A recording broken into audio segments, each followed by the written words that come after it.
cities, one of man's greatest accomplishments.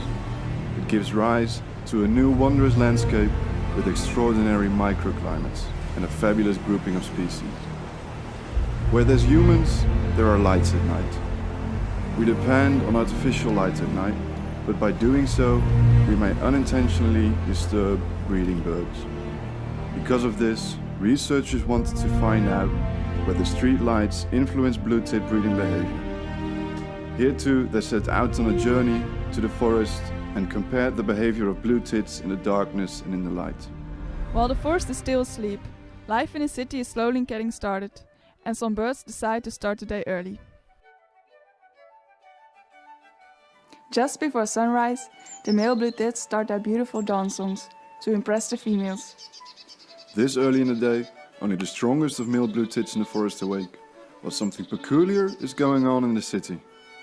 Other than in forests or territories away from the streetlights, male blue-tits around streetlights, young and old, weak and strong, all wake up early to sing their song. As such was observed, it was concluded that this behavior, under influence of artificial nightlight, was advanced in those that normally wouldn't sing this early, thus making it a flexible behavior which is no longer dependent on a higher fitness. In turn, there is no longer selection of fitness factors through this behavior. Knowledge about these beautiful creatures wasn't accidentally obtained. Researchers set out on a 5-year journey of field observations in an area quite similar to this one. Poor weak forest males. Let's look at this couple. While he is still fast asleep, his promiscuous woman is readily awake and listening to other more attractive males. The female leaves the nest box, listens carefully to the neighbor's early song and flies toward his well-lit tree. After landing and inspecting her adulterous lover, they mate and away she goes, just in time to fool her male, who's none the wiser on this beautiful spring day. This behavior of mating with an extra female and siring extra young is called extra pair paternity. It is also influenced by a difference in nightlight, thus making it a flexible behavior that's artificially selected for. How lucky the ignorant are, or are they?